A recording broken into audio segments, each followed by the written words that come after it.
Oh, it won't be boring. It'll be very interesting. Okay, you're going. Good morning.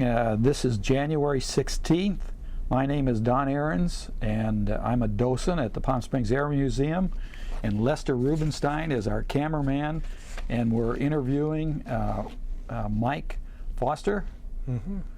And I'll start off, Mike, can you tell us where you were born and a little bit about your parents and grew up? Okay, I was born in Los Angeles, California, 1932. My mother and father, my father was born in Yugoslavia, and he migrated here in about 1900, and he spent 20 years in the military and retired.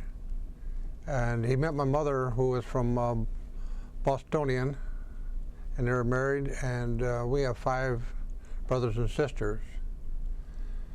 And Dad used to work in construction, bridge construction. He also worked on Hoover Dam. Oh. And Mother was just kind of a homebody and kept us pretty well in check. Dad built after the Hoover Dam was in bridge construction until he injured his back and was unable to work, and he had to assume other labors just to survive. You mentioned he was in the military. Can Yes. you tell us what branches and? Well, you know, Dad was kind of a quiet person and never said much, but he was in the horse cavalry, and he did fought against Pancho Villa down in the Mexican Wars.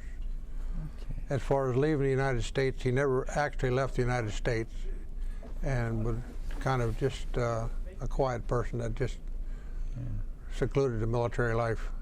And how many brothers and sisters did you have? Well, I have right now 1 brother and 3 sisters. Brother's still living. He lives in Los Angeles. 1 sister lives in Tulsa, Oklahoma. 1 lives in Los Angeles, and the other one lives in Banning, California. I see. They're about the same age I am. So was your home in the same high school? Did you all go to the same high school, and where was that? Fortunately, when Dad got hurt, he wasn't able to take care of us, and we were kind of fostered out to different kind of foster homes. I see. And there we stayed from the time we were about 6, 7 years old until I was 16 years of age. Okay. And Dad cared for us and seen us every week, and but he wasn't able to work enough to support us, the family. Yeah. Did you in high school like activities or sports or music or? Yeah, it was pretty regimental being in foster homes, because you weren't really allowed to be involved in sport because they're afraid you'd get hurt. And being a ward of the state, it meant complications of hospitalization and things like that. But in high school, I attended North Hollywood High School and joined the ROTC for 2 years and became a lieutenant, and joined the National Guard when I was 16 in the Burbank Airport until I was 17 years of age. Okay. And at that time, I enlisted in the Army in 1949. Okay. What did you do in the National Guard? Were you? Well, in the National Guard, you really don't do too much as a trainee except learn. And it was usually on a weekend where there's mostly drills, and being infantry, they showed you how to use weapons, fire them, and things of that nature. But I think I was only in the Guard for about 4 months until I turned 17. And then I enlisted in the Army. You know, I forgot at the beginning to ask you to spell your name for the record. Okay. Please. First name is Mike, M-I-K-E. Last name is Foster, F-O-S-T-E-R. Thank you, Mike. Do you remember what you were doing on December 7th, 1941, or do you have any memories of that at all? Okay. I was approximately 9 years old, and that was a good many years ago. But it really didn't mean much to me at the time because I didn't understand. But I knew something was wrong because everything was not turned up to be what it should be. But during the course of years, it really didn't matter to me because I wasn't old enough to really be concerned. But as I grew older, I began to realize how bad it really was. So you were in ROTC in high school? Was that during the war years? No, this was about 1947, 47, 48. Okay. I was attending high school. Do you remember anything about during World War II here on the coast? Any alerts, or how did they handle kids? Did you have drills in case we were going to be bombed or something? Always be told, duck and cover. If something would happen, to get under your desk, and we constantly had fire drills and also air raid drills and things of that nature. But like as you start getting older, you start to ask questions and start to realize, hey, this ain't normal. Yeah. So as I got older, I was more concerned of doing World War II after it was over with than actually during the war when it was on. And then you joined the Army. Yes, I joined the Army in 1949. And where did you go on basic? Oh, let's see, that was October 11th was my induction date, 1949. And we were inducted at Moto Day Building on Washington Boulevard in Figueroa, and then taken to the train station and shipped up to Fort Ord, California, where we ended. I was with the C Company of the 4th Division at that time, and we spent approximately 12 weeks in basic training. What were some of the things you remember about basic training? Was it a tough Oh boy, I did. Well, the biggest thing is being with a bunch of people. Not the fact people weren't important, but they were. But the idea is living with them and socializing with them, which is, when you have 200 men, you have 200 different personalities, and you really can't be friends with everybody because everyone has their own way of doing things. Food was good. Hours were long. Scrubbing the floors was with a toothbrush, as we would say, every Friday night for inspection on Saturdays, and making sure that your buttons were all buttoned and your lip was buttoned with it. And it just it got better and better as it went along because you begin to socialize and learn. The military way of doing things is a lot different from civilian. But the long marches and bivouac was about the hardest on me because I had never done that before. Yeah. Were you training in anything specific, like gunnery or supply or? Well, in the military, when you go in, everybody is treated with a standard procedure of being infantry. And infantry consisted of small arms, small weapons, light machine guns, different toys they make that you have to qualify for.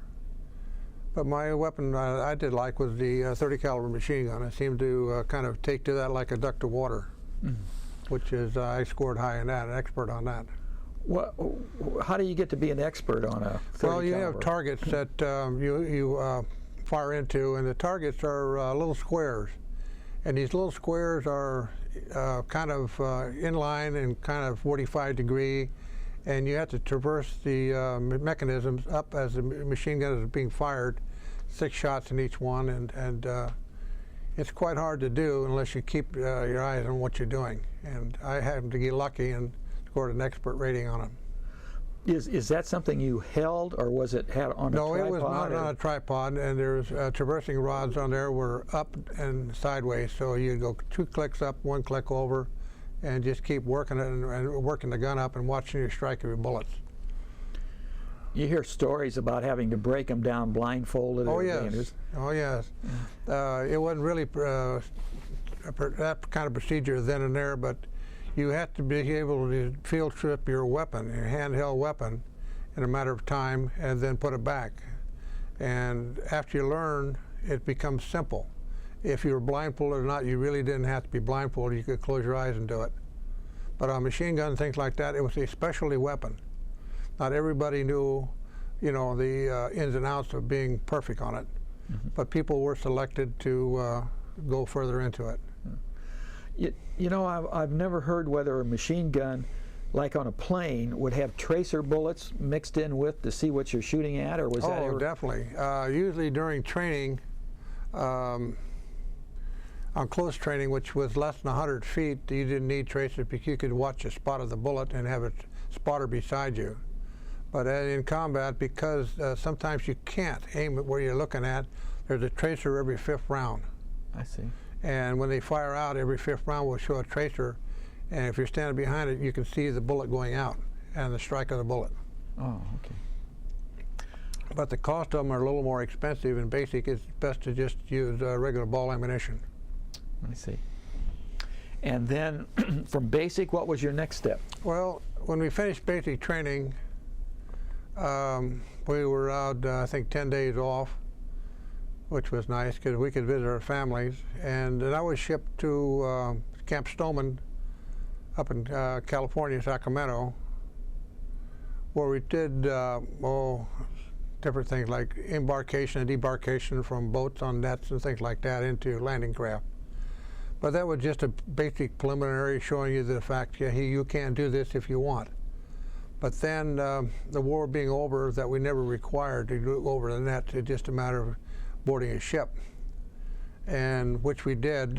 Simon Bolivar Buckner was the name of the ship, and we went to the island of Guam, where I was shipped, let's see, it was January I was shipped to Guam and was in the 555 Transportation Company. Was nothing more than just a replacement type of depot assigned to you as a transportation company without trucks. It was just a matter of just being there on a daily basis and working in a replacement depot. What was it like on Guam? Guam was so big during World War II, and then can you describe some of the things and what it looked like? And it's strange you ask that because the bigger thing is that when you on Guam, it was so hot even in the winter that you run around in shorts, which the military issued, short sleeves, and we had the old Buck Rogers hat, you know. So in the mornings you had to get up around 4 o'clock, 5 o'clock, because it would be too hot after that to really do work. But we was very fortunate that I enjoyed Guam because they had good recreation, good beaches, beautiful water, and if you wanted you could sleep on the beach at night. It was so warm. oh, But there's two things that we kind of enjoyed, that being in 1950, beginning of 50, we had caves where the Japanese were still embedded in the caves. And we had to watch out for prisoners, Japanese prisoners who would surrender. you mean there were still actually military men in a cave? Oh, yes. Oh, yeah. And they There would. were times that we were schooled that when they would come down, they would get in the mess line with us. They would, and they would treat them just like you would treat anybody else. You know, you'd offer them a cigarette, you know, and they do like Coca-Cola and things like that. You'd give them a Coke, you know, and we make sure they always got to the front of the mess line and treated them like they were the best people in the world. And then what did they do after they ate? They went back to their cave because the military says the best thing you can do to people like this is to show them that the war was over. You weren't there to eat them. If you treat them with dignity and respect, that they'll understand that eventually that you know, things are all right, which they did at times. Did they speak any English, or? Very little English, but as you notice, they would wear their uniforms and their caps, but they would take their caps off because being respect to going into a mess hall. And we always make sure that they had a special table and enough to eat, and they always used to take food back with them. And next time there would be maybe 2 or 3 would come to their mess lines. What a wonderful story. I've never heard any of that. Well, military is What year very was this unique in again? doing things like that because they always used to understand that when you don't understand something and you're taught to understand what they are and what the respect is to the Japanese people, that they will always come around to you. But we knew him as, matter of fact, the gentleman who I met, who didn't speak very much English, was also hired by the military to work in the mess hall. Gosh. So, but we had to be careful when we went around caves. They asked us not to go in them because they were booby trapped. And if you want souvenirs, you can buy them at PX or something like that. Yeah. But there was not really too much to do on Guam. But being away from home and beautiful beaches and things like that, I kind of enjoyed it for a while. Good. Was there a civilian population there at the time? They did have military and civilians. They had the AFS Sagana, which is Navy. Oh yeah, when we came off the ship on Guam, we weren't quite what to expect, but they put us in, it was like tractor trailers with an open bed, like cattle cars, and transported us to different locations on the island. They said, this is your home for the next month or two, and you hop off, and then they drive on to the next thing.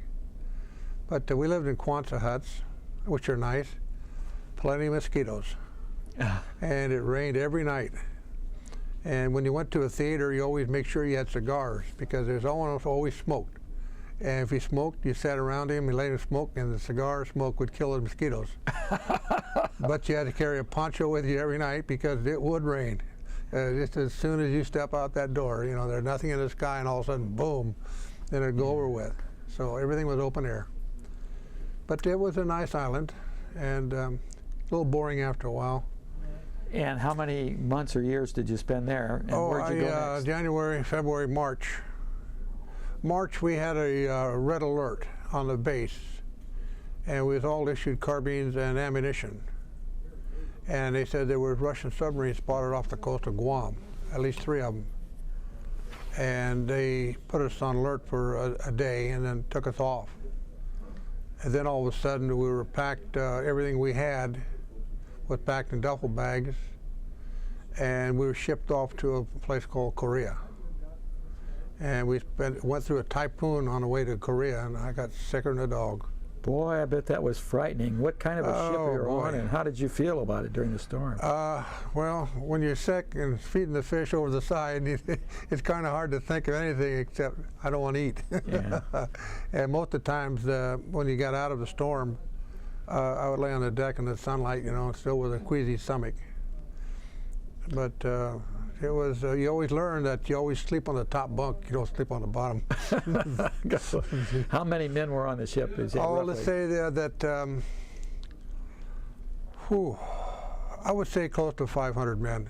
We were on a former troop ship. We weren't fully loaded, but they took our entire company, which was not a company that had all the equipment in the world, but it was more or less a replacement depot, and just kept us busy. So it was easy just to transport us and our equipment over. But it seemed like our duffel bags got lost in the shuffle, and the only thing we had left was what we had on our back and our weapons. Yeah. At any point, or where did you become aware of the Korean War? How did they start talking to you as service people, and was there any indoctrination of what you were going into? No. It's funny because being what it is today and what it was then, the military does not believe in completely telling you everything you have to know. It's basically what they want you to know, where you're going, maybe, and possibly what you'll be doing when you get there, which they didn't know themselves. But the war hadn't been started yet. It was, the war didn't start till the 25th of June. And I was there about the beginning of April, about May, the end of May, I got in Korea. When we docked in Pusan, we had snipers already shooting at the people. We lost several men on the ship coming into dock. Mm. And then we began to realize, hey, look, this ain't fun and games no more. So when we unloaded, we had to be careful what we had. We had loaded weapons, and make sure that we shoot our own people, because they more or less got us into LSUs. And I would say there was basically, maybe 200 people on LSU. And we spent about 2 hours going somewhere. We wound up south of Pusan to an old Korean army base. It had been abandoned. It was barracks and things like that. Evidently, the military had put them up years earlier. And when we got there, we were told, basically, hey, the war is going to be imminent very shortly. So we were there about a month and the war did start. And we were constantly harassed at nighttime with snipers, and people would come in throwing grenades at us and things of that nature. So When did they tell you it was officially a war? You say it started? 25th of June. Okay. 25th of June, they said it was officially a complete misunderstanding between the North and the South, and it was imminent that they were coming down through Seoul and things of that nature. And be on our guard, because we were constantly in a struggle where we were just holding our head above water without trying to lose all our people. Yeah. And we were constantly shot at nighttime, and hand grenades and things of that nature. Did they send patrols out to try and get those people, or? You know, it's kind of hard to say yes or no. Yes, patrols were sent out, but how can you send a patrol out? It's like going down to Alabama and says, how do you know the difference between a person from Alabama and some from Georgia? Yeah. All you have to do is change your headgear, put your weapon away, and you're South Korean. Yeah. And at nighttime, you're whatever you are to what cause you believe in. So it's not easy to send patrols out. Even if you caught somebody, what would you do with them? Yeah. Prove they were who they were unless you actually caught them in the line of sight. Yeah. So it wasn't a war where you can say, hey, you could look at a guy and say he's Japanese or he's American. You know, there's a difference there. But Koreans, the Korean South, North, how do you tell the difference? Yeah. Mike, you were there the entire time, I believe. Yes, I was. And can you take us through your various steps in some of the combat that you Well, were... you know, I can tell you basically what I remember. Now, that was, 50-some years ago. Some stuff is burned in the back of my head I'll never forget. Other things that I don't want to remember, because it was nothing more than walking here, walking there. I don't know where we were, how we were doing, because the last thing the military would tell you is what town you're in or where you're going, because it really wasn't important. What is important is the fact is that there was something that had to be done, and you was elected to do it. I do know that in the South, well, when we left the Murray camp, we were put back in Pusan as a rear guard echelon until we needed in reserve. Now, the 2nd Division arrived, and I wasn't at that time connected with them. I joined the 2nd Infantry Division in 750, June or July of 50. And I was with them ever since until October of 1952, which I spent the entire time with them. We, as I remember, we were loaded on, again, cattle cars or deuce-and-a-half trucks, and transported from Pusan north. We had a truck driver killed in the truck I was in, and the truck rolled over into an embankment, and we had several guys injured, which I wasn't at that time. And we were unloaded there and put on another truck and moved to Daegu. When we arrived there at nighttime, the first person who met us was a Catholic priest. I don't know what his name is, but it was quite evident that he had been in Korea for quite a while. And he gave us a straight talk of what was going on. And what really impressed me, he says, look on either side of you. Tomorrow, one of these men won't be here. Is it going to be you, or is it going to be him? It's up to you to decide whether or not you're the bravest man in the world or the stupidest. Keep your head down, remember what you're supposed to be doing, and obey your commanders. So with that in mind, it became more evident that we had a real big problem. Now, at that point, I had seen men killed. I had seen men literally blown apart and things like that. And it scared me. Yeah. Because being scared, it don't mean you're a coward. It just means that you respect what's going on, which I did. But from then on, it was a matter of repetition. We would take to the roads or whatever. We would take the high ground, which is hard to do, because you're always constantly under fire. As you're moving up hills and ridge lines, they're always shooting down at you. They had the advantage. Was it close? Oh yeah, it's close. I've been real close. I've had people killed on both sides of me. But the main thing was that it was strange because my company commander at the time, introduced himself, says, well, each man is an individual, but he's a part of a group.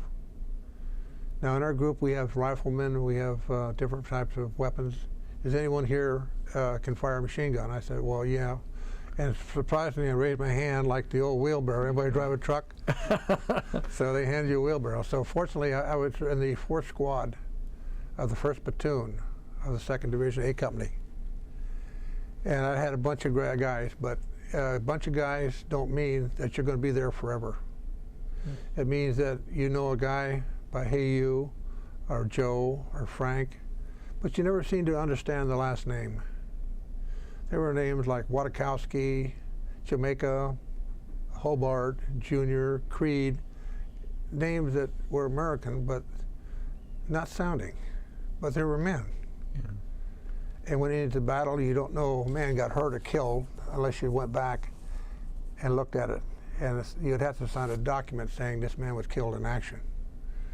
And sometimes you'd have to take the dog tags off the man and do what you had to do and leave him for the grave registration. But we were hit pretty hard, and replacements were very hard to come by.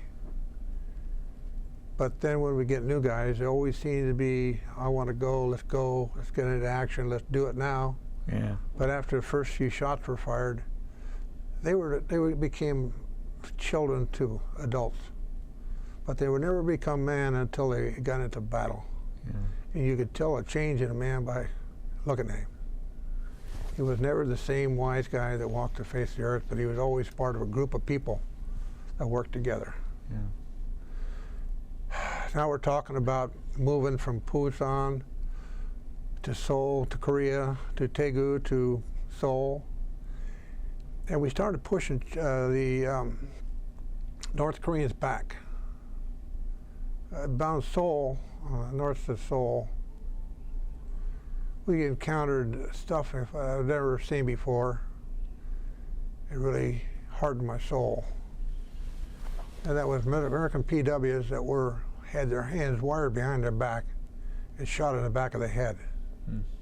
This was done by the North Korean Army in retaliation for what we were doing to them. And if you see that, and not only that, but it's the the people who live there doing the same thing, it's kind of hard to respect somebody who has a rifle in his hand with a pair of wire cutters in their back pocket. Yeah. Now, this is not just an isolated incident. It all during the war, until the time the Chinese come in, that this was a natural occurrence. I'm not saying that one individual did everything, or was standing operating procedure for the North Korean Army. But brutality and butcher seem to be the norm when you're losing a war and you can't get people on your side. You try to intimidate them and kill them. Mm-hmm. Now, we went all the way from Seoul to a place called Kunari. Now, Kunari was up in North Vietnam. And we had to cross the river, and the entire river, after the Air Force got done with what was left up north of us, turned red with blood. And you can't believe the brutality and butcher of people, dead people running down. But it was an everyday occurrence. And after a while, a dead person was no more than, oh, glad it's him and not me. Yeah. What really tore me up is you see killed children, 5, 6, 7 years old, with guns on them, hand grenades, fighting for a cause which they probably didn't even realize what it was, because at that age, you're told to do what you do. If you don't, you're going to get spanked. Were these both North and South? No, they're mostly North Koreans. They would take a village and they would take all the young people and induct them in the military. And anybody who resisted was a person that no longer existed on the face of the earth. They would tie them to a stake and disavow them for punishment to a chieftain who had people there refuse to fight for the North. And they weren't in uniform, they were just village dressed? No, most of the time they were just dressed what they can, because they were moving so fast backwards that they were trying to recruit whatever they can. So whatever uniform you had was what you wore. Now, the hardcore North always seemed to evade us. It was always the few other people who were told to do what they were to do that kept us back. But you figure if the war started in June and the war was over with North Vietnam in November of 1950. So in 4 months, we pushed them all the way back to the Gila River, or the Nakton. How far was that in distance? Are we talking 100 miles? Gosh. Or oh, no, you're talking 500 500, 600 miles. 600 But it miles. was never a question of miles, because how can you measure miles when you're moving? Yeah. And when you're going into different direction, going up and down hills. Now, when you get to the north, you're getting into some big mountains. Now, in October, you're starting to get cold winds, and you're starting to get snow. And the rain that falls is nothing but sleet. So you're carrying all your ammo and your machine guns and your weapons, your 57 recoilless, and you're going up a hill, and you're slipping and sliding. Now, the first two guys going up would probably be easy, but from then on, it was just everybody was just like a sheet of ice. Now, you think of this, we're constantly being shot at, constantly, constantly, constantly, but you're always moving. And when we reached the Gila River, we could look over into China, and we could see thousands and thousands of tents, artillery. We could see planes taking off. We could see everything that was on the face of the earth. But this was the Chinese. Now, we had Thanksgiving dinner on the 24th of November, and we were stenciling all our equipment for stateside. The war was over. We knew it. But on the next day, the 25th of November, the whole hell broke loose. It seemed like the entire armies were coming across this big frozen river. And we had got orders to move back.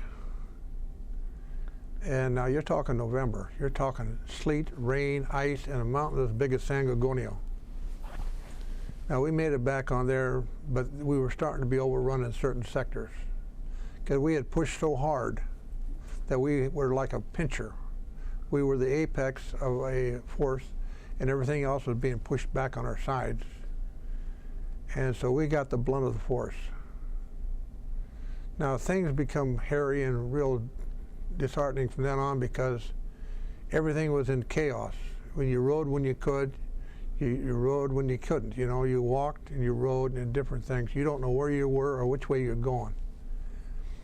But I do know that we finally got, within 100 miles of Wanju,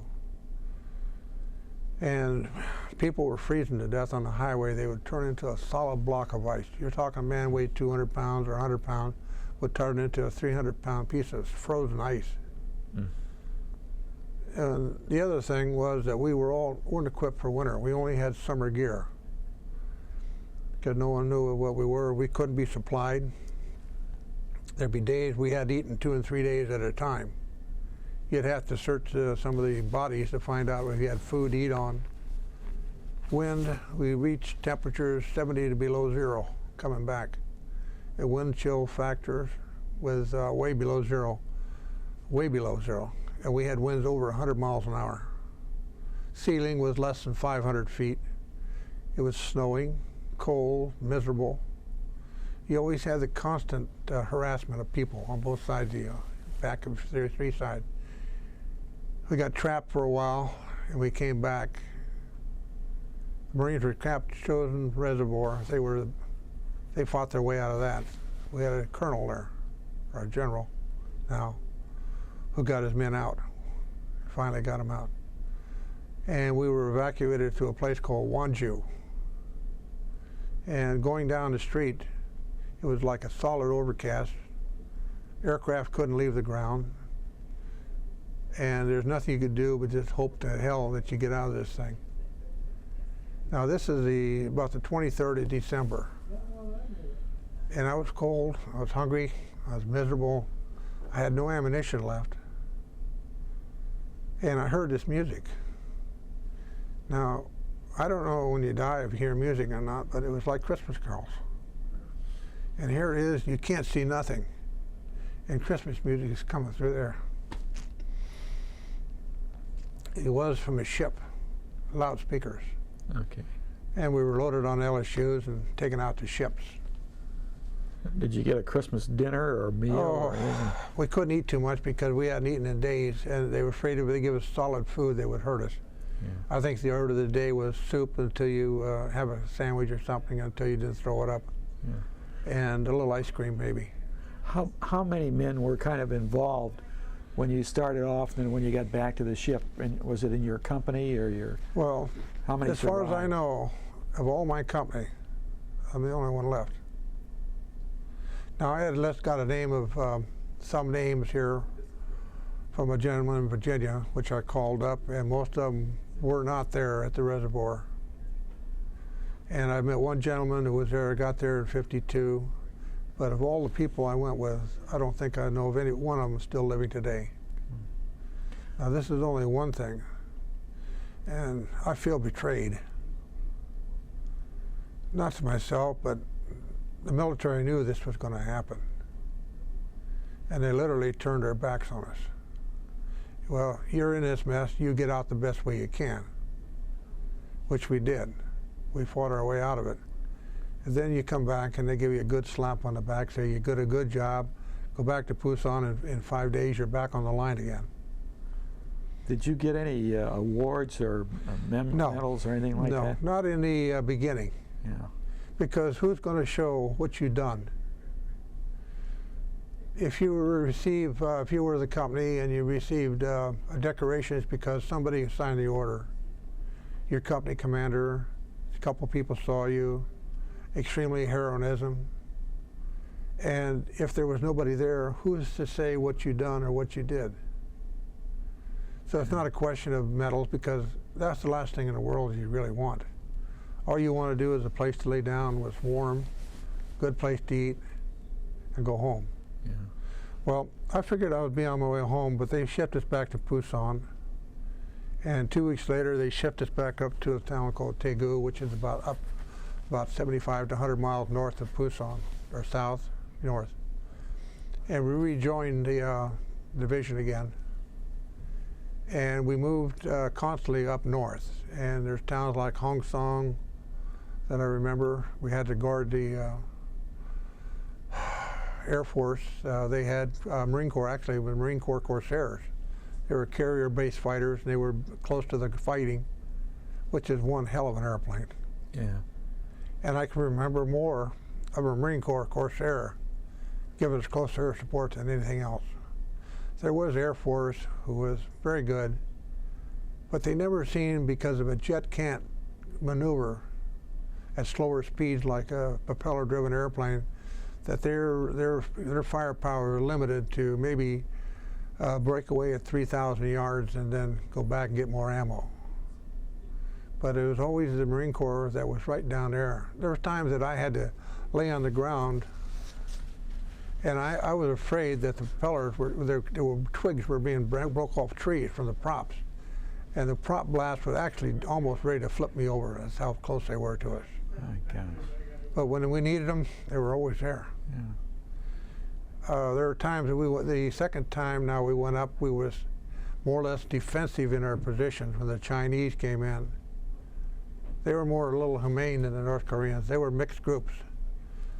But now May of '51, we'll jump a little bit up to that, because it was no more just a matter of climbing hills, mounting your attacks, and then going back and finishing off what you had to. But it was called the Punch Bowl area. We got hit again so damn hard then that I had a light 30, which was an E6 with a bipod in the front. And they would send animals up the hills to set the mines off.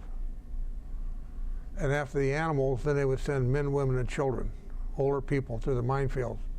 This is the North Koreans. Chinese and North Koreans. Chinese and North Korean. Okay. And when that was over with, then they would send their troops in, which were not really heavy equipped. They were equipped maybe with rifles and things like that. And their job was to send to minefields like that. But the Air Force had mostly a field day there, because when the weather was clear, we had B-29s and bombing all around the clock. But we also had, at nighttime, We had glow clouds, and we had searchlights in our back shining in the sky and illuminating the battlefield. Okay. When the battle started, which was the May Massacre of '51, I had bodies piled so high in front of me that I couldn't shoot over the top of the bodies. This is American bodies? No, or? Koreans, Korean bodies. Chinese, and Chinese. and we had to move our field of fire. Okay. And at that time, we were told to withdraw to more defensive positions. Now, the defensive positions were that we were to move the whole company from one ridge line to another, which was what you would call, we weren't retreating, we were just attacking from a new direction, according to the military. But we had regrouped on the next hill over, which was not a huge one, but big enough. And I had set up the 30 looking down the slope. And our company commander at that time and his entourage of officers were holding a meeting in the back and behind me about 100 yards, and we got hit with artillery, American artillery. So you had friendly fire dropped right on you. Dropped right on us. And you lost men on that then? Oh, we lost over 100 men that time. We lost our company commander and all our officers. Now, it's called VT fuses. When they get within 20, 30 feet, they blow up and they shower downward. Oh. And when I got back to where they were, we had 57 recoilless rifles with guys with ammunition pouches on there, and they were burnt to death. And there were just pieces of everybody hanging in trees and everything else. So they were ignited by the friendly fire. Yeah, the trouble is they didn't know our position. Yeah. And we can't blame them for it because they would do what they thought was right. But someone had called in artillery on us from another hill saying that we were Chinese. So there's no way of verifying the fact because aircraft weren't flying low over that field and fire. So we had proceeded up to a higher part. Now we had about 200 men left. Well, I don't know who they were or what, but we had wounded, and when we got to the top, I got all the wounded and had them treated, and we started down the ridge line. Now I had guards in front of me, and we had people behind me. As being the only person there, that I just assumed took command of it. Now we had to walk down this ridge line, and we run into a minefield. But the North Koreans, or Chinese, when they set them up, had set flares up. Now, bouncing bedding and flares are basically the same type of arrangement, except for the top. It had a ruffled top, which was a bouncing bedding, and a smooth top would be a trip flare. They had set up a minefield of trip flares. Okay. So when we hit these things, flares come up all over the place. So it was fairly safe to assume that we were going to things. Now, we had walked for 2 days, down hills, over hills, and finally on the second day, it was starting to get about 7 o'clock at night, starting to get a little dark, and we had found a road, which was good for the wounded because they couldn't climb too good. So we came down this road, and we got down about 3 miles. We run into I believe it was a 7th Division group, but they were entrenched in positions. And the first thing the guy says, "What's the password?" Oh. So with a stream of profanity and words I wouldn't use on camera, I got my point across that we were not the enemy, and that if he had a company commander, I suggest that he bring him over, would talk to him, which they did. Well, they loaded us again, got butt trucks up and loaded us on there. And to this day, I don't know where the people went, who they were, or what. But as far as recognition goes, no recognition was given. Because what can you do? You did your job. Yeah. You used the term field of fire with the 30. Did you set up a certain, what did that mean? Did you have like 50 yards that you covered? Or? No. What I had is we were like in a little saddle coming into a mountain and looking over down into a valley. Now this valley was like a huge punch bowl. It was from one point across this way. Now you're talking maybe 50 miles across. Okay. It was round. It was mountains all around it. And my field of fire was almost 3,000 yards down. Yeah. Because I could look down slope, with the gentle slope of the mountain. And I had what they call traversing fire. I could fire into it at a more effect than fire straight and you could see we had minefields laid out there. and they were coming up the hill. Now I fired. I lost 6 barrels on my machine gun because of overheating, and close to 65 boxes of ammo, about 250 rounds there. And we did a sparing fire, but they kept coming. There were more people there than I really could count. Did they make a lot of noise and yell? Oh, like the noise seemed to be the psychological effect for them, because they always seemed to either go to a whistle or a bugle. A bugle was more or less a battle cry, and a whistle more or less showed an individual who was in command of what their situation was. But they always seemed to holler and scream, which either got their attention out of them or were on dope or whatever. I never found out, never stuck around. But then again, you know, they brought us back to the rear and reissued people, and we moved back up to the front. Didn't you get any time off for leave or any while you're over there that? You know, yes, there was things that they did say. They had R&R. Okay. But when you're pushed and shot up in pieces, and you have to go back on the front to relieve whatever's there, you know, you can't really decide, you know, I want to take R&R. Now, there's one time we were in positions in 52. Now, the war seemed to be winding down because we were still on the attack, but we were still being shot at in artillery. They were getting a better grade of artillery and mortars then.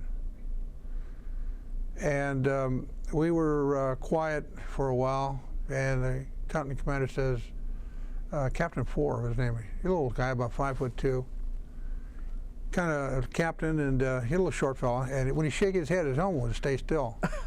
And then when he get done shaking his head, his helmet would move. But unfortunately, I never knew what happened to him. They said he was killed in the line of fire. But he said, well, you've been up here almost a year now. How'd you like to go back on vacation? I said, fine, good. Where am I going home? He said, no, no, no. Back in Japan for 5 days. I said, okay. So at that time, I had a Thompson submachine gun that I had picked up from the Chinese. And I picked that up, and we got back to the rear, DAVE rear, division rear. And they flew us from there. Again, I don't know where we were, what airport, but it was a DC-6. We had civilian pilots that were flying mass air transportation. And we flew into a place called Kobe, Japan. Now you can imagine about 100 people walking in with machine guns, hand grenades still strapped to you there. I hadn't shaved, I had a bath in over a year, and I knew I didn't smell good. Now I had ammunition all over me, I had pouches, and here you go to the airport with all these people, and they're going. Well, they took us back into a rear room, and they said, well, we'd like to have all your ammo. So you just pick your hand grenade up and you throw it on the counter, you know. Oh, the pins won't come out. We made sure they tipped over. And they took everything that we had, like ammunition and machine guns and weapons, and took them all away. And they took us to a showers. Oh, that was nice. Yeah. They give us clean, fresh clothes. Were these all Japanese doing this? Pardon? No, Americans. Americans. Yeah. Okay. And we got loaded on buses, and they said you got 5 days. They were going to a little hotel called the Meiji Hotel, which is a recreation hotel for combat war veterans, Korean veterans. And we went to the hotel, and I think I slept for 1 day, and food was all free and everything else. So when I started sightseeing, they took us to a Japanese wrestling match. Sumo. Sumo, yeah. Now, being after the war in the 50s, you kind of figured, hey, you know, these people really don't like us. But I tell you, I enjoyed myself so much watching them. And they had all the treasures and things that you wanted right there in the hotel. If you wanted something, you'd go there. Mm-hmm. One day I was fortunate enough to go to the MacArthur's headquarters, because he was my favorite. I don't care what they say about him. I would follow that man to the end of the earth. Did which you ever we see did. him personally, or? No, I never saw him personally. We saw him about 10,000 feet in the air on an airplane. Yeah. That's close as I got to him. Okay. But he was always seen to be a military man, which fitted my specifications, no matter what they said about him. Yeah. Because we fought for him, you know, and we know that you can't have specialties in war, but you did what your job, and you did it right. You know, you advanced to where you've gone, so there was never a problem of men being court-martialed or anything like that. Yeah. But I had met an honor guard who was doing the service with the A Company, which I was doing. He had volunteered for the honor guard, and so that was a nice reunion. Oh, that's great. Then they put us back on an airplane and back to Korea. And now we were still in defensive positions, posturing for different things to do. And we had attacked a hill one time, that time, and we had moved up slowly, you know, and I had good covering fire to my men, you know, and at the A6 is you can carry it by hand, and we had a skirmish line either way, and I was walking with a skirmish in front of them like a V, and I had one up the hill. Well, we had taken the hill, but we had to withdraw back to our positions because we couldn't hold it because the force was being pushed back. And I had stayed the night on the hill with the wounded men. And in turn, I got the Silver Star for taking care of them and also doing different things. So you did have a very top award. Oh yes, I have the Silver Star and I have a Purple Heart. Where were you wounded? Or I wounded in the foot. Foot. And I still got a bullet in my arm here that I won't let them take out. Okay. There's one in here. They x-rayed and I got one stuck in my arm here. I don't know how I got it, but Where did that? Oh, you don't know it. You No. know. Yeah. when you hit, sometimes it's kind of hard to, you're stunned, and sometimes dirt and face goes in there. And I've had scars on my hands, hand grenades going off and things like that. But they don't keep you at the aid station. They don't care who you are. They bandage you up and they send you back. Okay. So as far as all the wounds and stuff, they just they were unaccounted for, except for a few.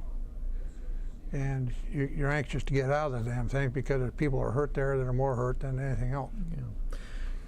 You know, Mike, you mentioned the foster home, and was that your family when you went to Korea? Did you stay in touch with them, or no, did you have a girlfriend or get married? No, I was in it was a Catholic school for boys.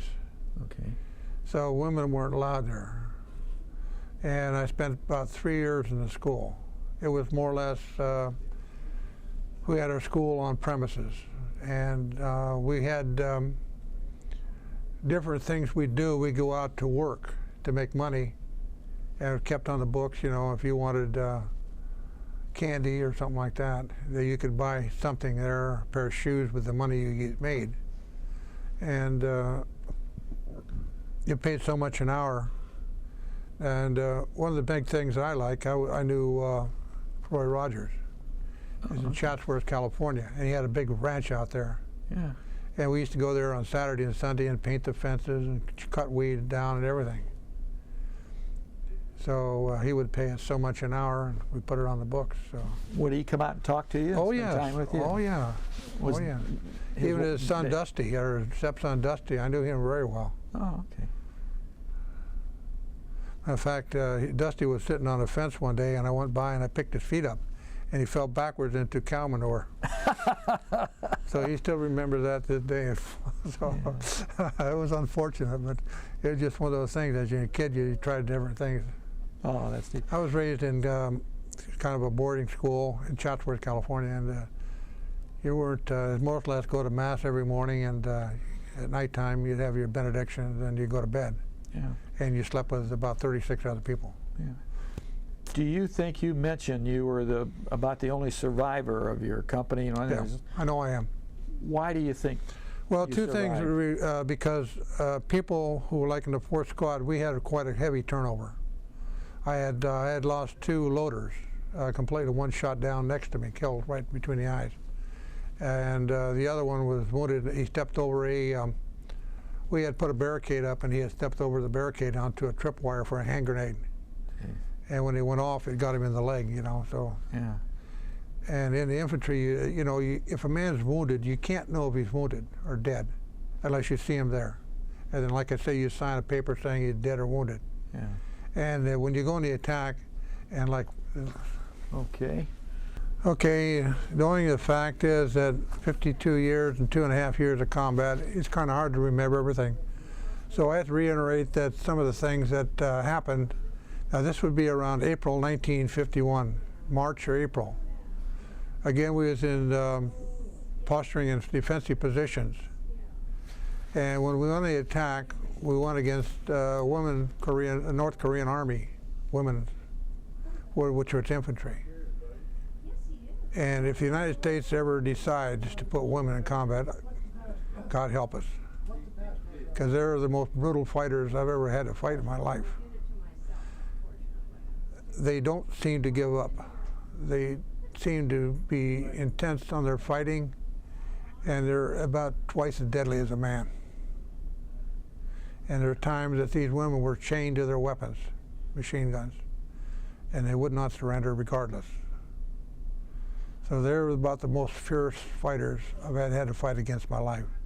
And the most heartening thing I ever had to do is shoot one and kill them. Could you tell that they were women? I mean, did No, they at make the a time, point of because you don't stand up with your boobs hanging out. But when you do get up there, you know they're women because they don't surrender. Yeah. And they're different talkers and things of that nature. But when they get their mindset on what they're going to do, God himself can change their minds. Yeah. As far as the men goes, you can demoralize a man, but when it comes to a woman, when she has a cause, don't mess with her. Yeah. Now, that's how I got a broken nose in the service, looking into a hole. And she come up with a rifle butt and hit me in the face. And we tried to get her out of the hole. And she kept firing, and she wouldn't come out. So the only thing we could do is to eliminate the problem by throwing a hand grenade in. And she was. This was in Korea. Yeah, during the Korean War. On a mountain. Yes, or? on the mountain, up in the fighters. Yeah. And it was one of the few Korean it's the battalions they had for women. They integrated men and women together, and the men would have a tendency to desert their positions, where the women would not. Wow. And about, like I say, there's times that I can't remember everything as we're talking now, but things do come up every so often. Mm-hmm.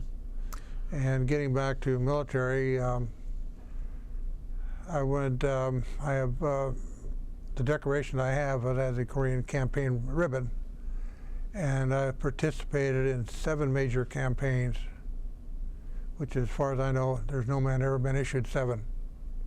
My gosh, Mike, that's and wonderful. from the time I got there to the time I left. Now we're talking about major campaigns. Well, the other thing is, I was with the 2nd, and we had never got the Distinguished Medal, campaign medal, which is a blue ribbon you wear on your right side for distinguished service. Now we've had more combat time, like 365 days line time, without relief, more than anybody else living. my goodness. And when I got discharged, it was November of '52. And it's kind of hard to walk out of a service. As far as people, I don't know if they're living or dead. The people I know have seen. But assuming that if they're wounded, God bless them, and I hope a happy life. If they're dead, I'm sorry it happened. But I'm just thankful it's them and not me. What was it like coming home to America after that? Oh boy. You've heard people say that, oh, my husband was in the Korean War, but he never seemed to talk about it. What can you talk about? Hands wired behind your back, shot in the back of the head, winter, freezing to death, summer clothing, not issued winter clothing. I've never wore a flak vest in my life because I've never issued one. Yet I see TV commercials where the Korean War, where people were wearing flak vests. We never had the luxury of that. Yeah. We had the luxury of get warm the best way you can, which was sterno heat and a poncho. Sleeping on the ground at night that's frozen, food. You'd be 2 or 3 days without food. And you felt demoralized, you know, like you've been sold down the river. You're there like a piece of meat hanging in a rack. Do what you're told, and we'll pat you on the back later on. Somebody had to know more than what we knew. We had to, times that we were in position and we were hit in spots that no one seemed to know the weakness except they knew. Yeah. So someone had to tell them something. And I think we were sold down the river several times during some of the massacres that we were in. I mean, literally massacres. Yeah. And we were told, well, gentlemen, I'm sorry, there's nothing you can do or we can do. We'll help you the best way you can. You just have a nice day and get out the best way you can. Yeah. So well, when you coming back, it was more or less when you get off the airplane, they look at you like, well, hello. What outfit you belong to? You know, I was over to Korea. Oh yeah, that's that peace action. I never received anything except looks of disgust, not only from my family and people I knew, but known as a butcher. Now, I was 17 years old when I went into combat. I received a combat infantry badge when I was 17. I had the other awards and red decorations that were pending, but they were never carried out because the company commander or those who put them out could never verify the fact that I did it. And I wasn't in there for the glory. I was trying to do what Americans do, is do my job. But it seems like your job that you do, the more you do, the less they appreciate it. Well, Mike, I think you'd be surprised how many Americans are proud of you and thank you for the job you did.